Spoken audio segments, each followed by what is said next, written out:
Makanya ada satu amal yang lebih hebat daripada mati syahid, lebih hebat daripada jihad, lebih hebat daripada haji mabrur, lebih hebat daripada puasa sunat, lebih hebat daripada membangun masjid. Apa amal itu?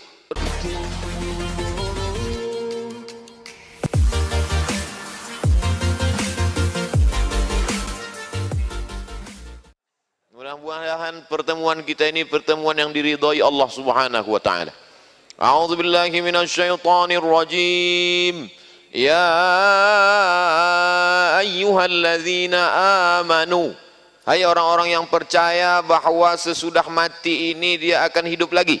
Hai orang-orang yang percaya bahwa ada malaikat. Hai orang-orang yang percaya bahwa ruh itu nanti akan berjumpa lagi dengan jasad. Hai orang-orang yang percaya, yang tak percaya tak dipanggil dalam ayat ini. Ya ayyuhalladzina amanu. Hai orang-orang yang percaya bahwa Allah itu ada. Kalau kau rasakan bahwa dunia ini sempit, bahwa akhirat itu lapang. Kalau kau sangka bahwa Allah itu tak ada, Tuhan itu tak ada ketika ujian datang, maka sesungguhnya Dia Maha Ada. Ya ayyuhalladzina amanu. Hai orang-orang yang percaya, ista'inu, minta tolonglah kepada Allah dengan dua cara. Pertama, bis-sabri, dengan sabar. Sabar itu artinya menahan. Makanya dalam hadis dikatakan laisa minna man darabal khudud wa syaqqal juyub. Siapa yang memukul-mukul pipi, menarik-narik rambut, bukan umat Nabi Muhammad SAW. Tak bisa dia tak bisa ditahannya tangannya. Maka siapa yang memukul-mukul pipi, menarik-narik rambut, maka bukan umat Nabi Muhammad SAW. Maka niyahah haram hukumnya. Meratap, lidah bisa ditahan, tangan bisa ditahan, tapi ada yang tak bisa ditahan, tetesan air mata. Maka ketika Ibrahim, anak Nabi dari Maria Al-Qibtiyah, meninggal dunia, menetes air mata Nabi. Sahabat bertanya, "Ama tardha ya Rasulullah? Apakah engkau tidak ridha dengan kematian ini ya Rasulullah?" Kata Rasul, "Aku ridha." Kalau memang ridha, kenapa menangis? Tetesan kasih sayang. Jadi menangis tak apa-apa. Menangis bukan tanda murka kepada Allah. Saya pun sampai hari ini kalau nampak saya anak kecil, semalam ketika kita dari Masjid An-Nur mau masuk ke dalam mobil, datang ibu-ibu jauh membawa anak kecil. Tak bisa dia mendekat, saya panggil, "Bawa kemari." Yang teringat saya, begitulah dulu waktu saya kecil dibawa oleh almarhumah emak saya, mendekatkan kepada alim-alim ulama, asal nampak ustad, asal nampak tuan syekh, asal nampak habib, minta sapukan kepala, minta hembuskan. Jadi hari ini kalau nampak saya anak kecil, yang nampak saya itu bukan dia, tapi yang nampak saya adalah waktu saya kecil dulu.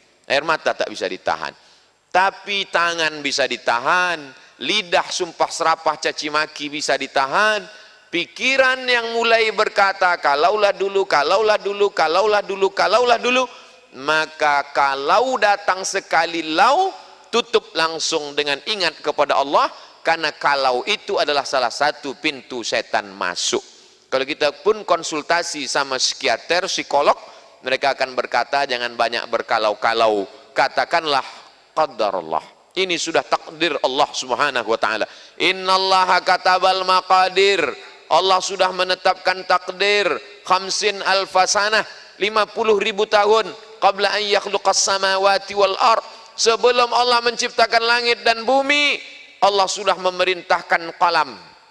Allah bersumpah demi qalam, nun wal qalami wa ma yasturun. Allah suruh qalam menulis, hai qalam, tulis takdir sejak alam terkembang sampai hari kiamat. Rufi'atil aqlam, pena sudah diangkat, wajaffatis suhuf, lembaran sudah kering. Tak ada yang bisa menolak takdir Allah Subhanahu wa taala.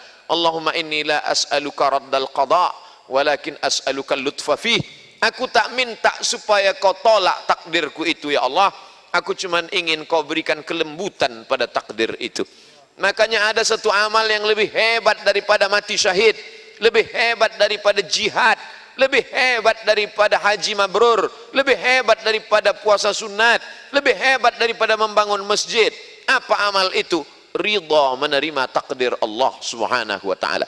Makanya kata Imam Al-Qushairi dalam risalah Al-Qushairiyah, Aku tahu kapan Allah ridha kepadaku.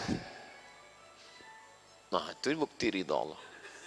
Aku tahu kapan Allah ridha kepadaku. Dari mana engkau tahu Allah ridha kepadamu? Ketika aku ridha menerima takdir Allah, disitulah aku berarti diridhai Allah Subhanahu wa ta'ala. Setelah penghuni surga itu masuk ke dalam surga, salamun qaulam min rabbir rahim. Apa kata Allah? Salamun alaikum. Masuk kamu ke dalam surga. Tibtum, kamu sudah berbuat baik. Fadkhuluha, masuk kamu ke dalamnya. Khalidin, kekal selamanya. Setelah mereka mendapatkan kenikmatan surga, jannatin tajri min tahtihal anhar, ada satu yang belum mereka dapatkan. Allah bertanya kepada penghuni surga, madza turidun? Kalian mau apa lagi penghuni surga? Penghuni surga menjawab, ada satu yang kami belum dapat ya Allah. Apa itu? Ridhaka.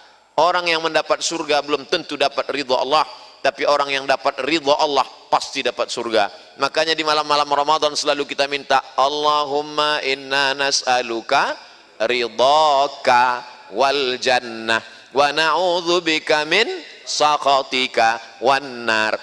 Tapi bercerita tentang ridha ini berceramah aja senang.